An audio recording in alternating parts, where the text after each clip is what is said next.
Dando continuidade ao assunto gestão da inovação, essa é a parte 2 e retomo a pergunta que ficou em aberto no vídeo anterior. Por que empresas, inclusive as inovadoras, perdem capacidade em identificar mudanças futuras no mercado de modo a comprometer a continuidade de seu negócio? Por que isso acontece? Para entendermos melhor, gosto da tese de um dos maiores estudiosos da inovação disruptiva nas últimas décadas, o professor Clayton Christensen, que foi professor da Harvard Business School, mas faleceu em janeiro desse ano. Ele foi autor do best-seller O Dilema da Inovação e aqui não me proponho a detalhar o seu trabalho. Sugiro consultarem um vídeo que eu fiz chamado Como Reagir a uma Ameaça Disruptiva. Ele é todo baseado no principal artigo dele chamado O Desafio da Inovação Disruptiva. Baseado naquele ciclo de estruturação e desenvolvimento de um negócio que já apresentei, a empresa ao evoluir passa por algumas etapas. Cada etapa vai moldando a empresa, dando-lhe algo quase como uma personalidade própria. Inicialmente, a empresa surge suportada em inovação e visão empreendedora. Depois, ela cresce e aumenta seus recursos. A equipe percebe que um determinado modo de tocar o negócio, seja pelos seus fundadores ou gestores profissionais, a tem levado a bons resultados.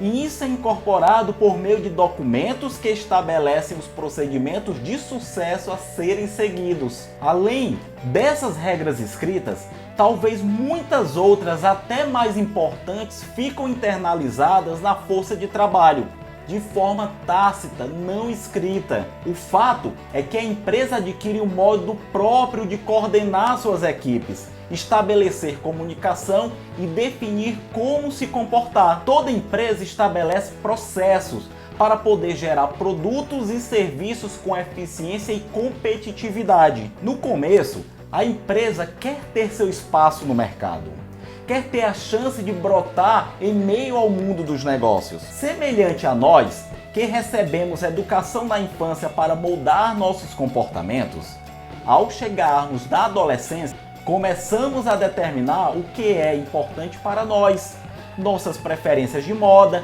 alimentação e outras coisas mais. Enfim, o que nos é importante e pelo que vale a pena se dedicar. No caso de empresas, elas estabelecem seus valores pelo que vale a pena empreender esforços, ou seja, por qual tamanho de mercado ou nível de margem de lucro há interesse. Assim, se estabelecem os valores de uma empresa.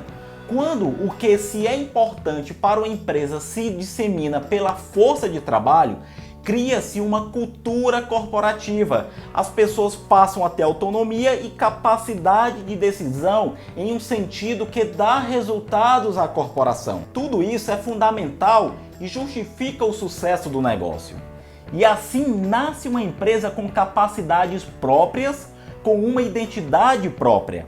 Entretanto, se ela não considerar e incluir em seus processos a gestão da inovação, poderá ser vítima de sua incapacidade em lidar com atividades diferentes daquela que ela moldou para si, mesmo ela sendo tão boa naquilo que faz atualmente. No caso de uma ameaça externa disruptiva em seu ramo, ela simplesmente não contaria com as capacidades essenciais necessárias. Isso ajuda a responder a pergunta que fiz, mas ainda vou detalhar mais esse assunto nos próximos vídeos. Porém, agora falo sobre os alicerces para a promoção da inovação e por que desenvolvimento e riqueza das nações exigem inovações que promovam a destruição criativa. Começo explicando um pouco sobre a origem da criatividade, o pilar mais fundamental para a inovação. O ser humano, por sua natureza, promove a invenção. A criatividade nos habita. As crianças têm muito disso, porém, à medida que crescem, vão se enquadrando nas normas sociais e perdem parte dessa característica. Mas isso nunca deixa de ser um atributo nosso. No entanto, o destaque que quero dar é que invenção e criatividade são uma exigência empresarial e o porquê disso eu venho reforçando a todo momento. Também já comentei que o processo inovativo perturba forças muito fortes nas relações de poder dentro da sociedade humana. Hoje em dia é bem mais fácil perceber a inovação como sendo algo do tipo: tive uma boa ideia e vou tentar uma chance no mercado. Vejam bem, hoje existe um ambiente ou conjunto de garantias que permite termos essa liberdade. É muito comum as pessoas falarem que vivemos em toda a história a época mais violenta, desumana e muitos outros adjetivos depreciativos de como funciona a nossa sociedade. Mas basta refletir um pouco para deduzirmos que isso é um exagero, uma mera figura de linguagem. Basta pensar como era a vida no período medieval, a grande descentralização política e militar de eras passadas. Os conflitos eram resolvidos somente na força, no grito e por aí vai. Nem estou falando também da inexistência e democratização do acesso a tecnologias que promovem a saúde e educação que temos hoje. A questão trata agora de mais outro pilar fundamental da inovação: uma plataforma que incentive e proteja quem quer inovar. Apesar da inovação ser própria do ser humano, se ele não dispor das condições para expressar sua criatividade, a inovação não teria como acontecer. Isso tem relação com a garantia da lei e da ordem, algo recente no mundo moderno e que ainda está ausente em diversas nações. Essa plataforma, a inovação, se consegue necessariamente através da centralização política. Mas percebam bem essa imagem: as mãos dele estão cobertas de sangue. Isso significa que, se essa centralização for além de um determinado ponto, ela deixa de ser favorável ao incentivo à inovação e passa a atuar contra a inovação. É que a centralização política extrema, por exemplo, o absolutismo, ao invés de garantir a lei e a ordem para benefício da população, o que se dá pela ação do Estado contra a anarquia e garantia de direitos, faz com que os detentores do poder ilimitado se voltem para si mesmos, agindo em causa própria. Isso desvirtua essa poderosa força promotora da liberdade de expressão e direitos individuais para privilégios econômicos e poder político de apenas alguns. Apesar desse problema intrínseco que a centralização política tem, por que ainda assim é tão importante ela existir? Porque o governo central pode garantir, de acordo com critérios democráticos ou próprios, mas vão existir critérios, o direito à propriedade, e gera capacidade de persuasão e coesão para repelir ameaças de invasões por outras nações. É dessa forma que um governo central pode planejar e coordenar recursos para criar infraestrutura logística, instituições administrativas e executivas, entidades responsáveis por promover a plataforma necessária à inovação. O aperfeiçoamento dessas instituições é outro quesito fundamental para a inovação. Em um regime absolutista, poucos privilegiados serão atendidos pelas instituições. Somente poucos têm acesso a alvarás, financiamentos, celeridades em seus processos e por aí vai. Apenas eles acabam tendo acesso aos meios de produção. Vão ditar ou influenciar o estabelecimento das normas sociais, se autopromovendo em cima disso. Temos então um caminho fácil para um cenário de expropriação dos recursos da nação, ao invés da promoção do enriquecimento dela com o avanço tecnológico. A inovação exige dar voz a todos, pois a fonte da criatividade são os seres humanos e não apenas os filhos dos reis e seus aliados. Na verdade, nessas circunstâncias, esses são os que menos vão se preocupar com criatividade. Por isso, é preciso que haja uma sociedade pluralista para permitir a todos participarem do processo de inovação. Não se espera de um governo absoluto que, de livre e espontânea vontade, compartilhe seu poder com vários segmentos da sociedade. Por isso que somente através de cobranças da sociedade e até revoluções em prol da democracia, que mudanças institucionais obrigatórias para o aperfeiçoamento do direito de propriedade e leis mais seguras e eficientes possam florescer. Como outro resultado que se obtém com uma sociedade mais pluralista, cito a abolição dos monopólios comerciais domésticos, muito comuns tempos atrás.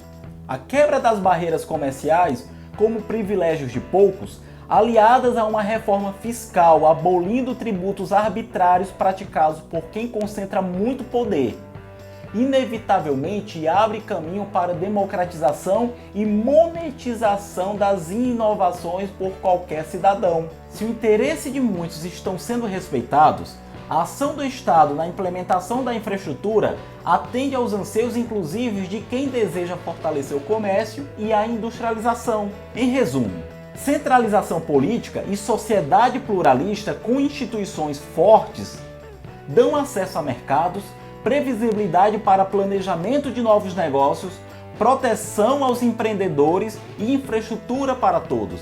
Assim, a inovação pode acontecer livremente. Um exemplo clássico de sucesso desse processo foi a Revolução Gloriosa na Inglaterra, que preparou o terreno para a Revolução Industrial ao tornar aquela sociedade mais pluralista e permitir a inovação. O poder monárquico foi bastante reduzido e vários grupos da sociedade de alguma forma puderam levantar suas bandeiras por suas próprias causas, tendo cobertura de leis e acesso a novas instituições. Claro que houve vários fatores circunstanciais que levaram a esse resultado positivo, mas é bom saber que nem sempre uma revolução pode levar a um resultado positivo. Muitas vezes, o resultado de revoltas é uma mera alternância entre grupos que mantêm a concentração do poder. O que se sabe é que foram os regimes absolutistas na Europa nessa época o principal entrave em inovação. Por exemplo, na Espanha e Portugal,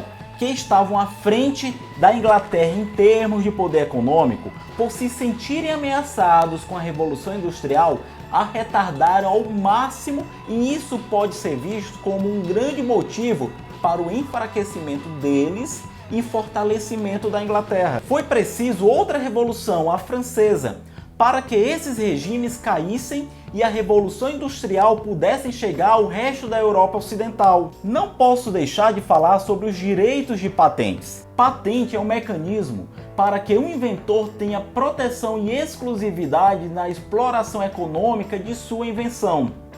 A primeira patente foi a da bicicleta, há cerca de 2 séculos. Curioso é que uma invenção tão simples e antiga, nos dias atuais, em meio a tantas tecnologias, desponta como um promissor meio de transporte, tendo milhões de usuários pelo mundo afora, e esse número só aumenta. Nesse momento pós-Revolução Gloriosa, o direito à patente na Inglaterra foi assegurado e houve uma explosão de registro de patentes. Notem o efeito desses fatores todos que citei há pouco como incentivos ao desenvolvimento econômico e tecnológico. As ideias podiam ser protegidas. Logo, valia a pena empreender esforços para cada um desenvolver sua invenção. As barreiras comerciais não estavam completamente fechadas para as pessoas menos privilegiadas explorarem comercialmente suas ideias. Havia previsibilidade em como os negócios seriam taxados e era possível oficializar o negócio junto ao Estado. Não foi porque surgiram instituições mais inclusivas e uma sociedade mais pluralista que os conflitos sociais foram extintos. Na Revolução Industrial, muitos puderam ascender, mas nasceu o conflito entre patrão e empregado. O patrão concentrava o poder por ser dono da empresa e assim criava ali uma relação favorável a si mesmo, se essa fosse sua intenção. Mais recentemente, com a organização corporativa por sociedade por cotas em companhias abertas, os conflitos se estendem entre acionistas e administradores. Os sócios, donos de direitos de uma grande empresa listada em bolsa, deixaram de ser os donos de fato. Isso porque são os executivos que tomam as decisões e governam a empresa. A teoria administrativa explica bem esse conflito entre agente e principal, cada um tentando atuar em benefício próprio em detrimento do coletivo. Mesmo se o coletivo forem os acionistas, que em tese são os donos da empresa, mas devido à grande pulverização de suas participações na empresa, não tem influência na administração dela. Esse é um caso em que empregados, ou seja, os executivos, são os chefes invertendo os papéis do clássico conflito patrão e empregado. Tudo na vida tem um ciclo. Os produtos têm um ciclo de vida, as empresas também. Mas é quando esse ciclo é interrompido antecipadamente que acontecem os grandes choques. O que é chamado de destruição criativa é capaz de causar esse tipo de interrupção. A destruição criativa é apontada como sendo a pedra fundamental para o desenvolvimento econômico sustentável. Antigas tecnologias, processos ou comportamentos são ultrapassados por outros completamente novos e assim eliminam as bases de existência de negócios que eram dominantes até então. Temos o caso clássico da Blockbuster, que detinha forte domínio de mercado e desapareceu. O mesmo aconteceu com a indústria de filmes fotográficos. Ou podemos pensar sobre a história do criador do cortador de grama, que com essa invenção tão singela, logo em seguida surgiram ligas de vários esportes mundialmente famosos como o futebol e o tênis. Tudo isso leva a um processo de rejeição à inovação, o que se perpetua até os dias atuais. A tecnologia do carro autônomo está avançando bastante. Já vimos acontecer a tentativa desesperada de barrar as plataformas de serviços de transporte de passageiros. E qual tem sido a solução? Os motoristas tradicionais de táxis tiveram que migrar para plataformas semelhantes à Uber. Essa rejeição acontece pois a destruição criativa causa muito temor a quem hoje tem o seu lugar ao sol. A destruição criativa desbanca quem não se reinventa, quem não se atualiza. Sair de nossa zona de conforto não é fácil. As pessoas fazem prognósticos negativos sobre as revoluções geradas pela inovação. Pensamos na perda de empregos em massa e na extinção da raça humana.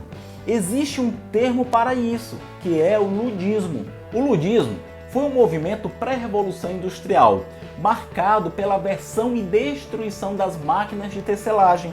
Temos que ter perspectiva ao analisar as mudanças tecnológicas e separar falácia da realidade, para não sermos críticos assustados da tecnologia. Essa imagem das pessoas lendo jornais hoje e usando os smartphones demonstra muito bem isso. Será se estamos mais isolados hoje, como pregam muitos por aí, ou simplesmente essa é uma tendência nossa desde sempre e somente não tínhamos acesso a tecnologias mais convenientes? Então, inovar é um novo jeito de produzir, de se organizar, de se relacionar e de se reinventar com seus clientes, parceiros, fornecedores, sócios e consigo mesmo.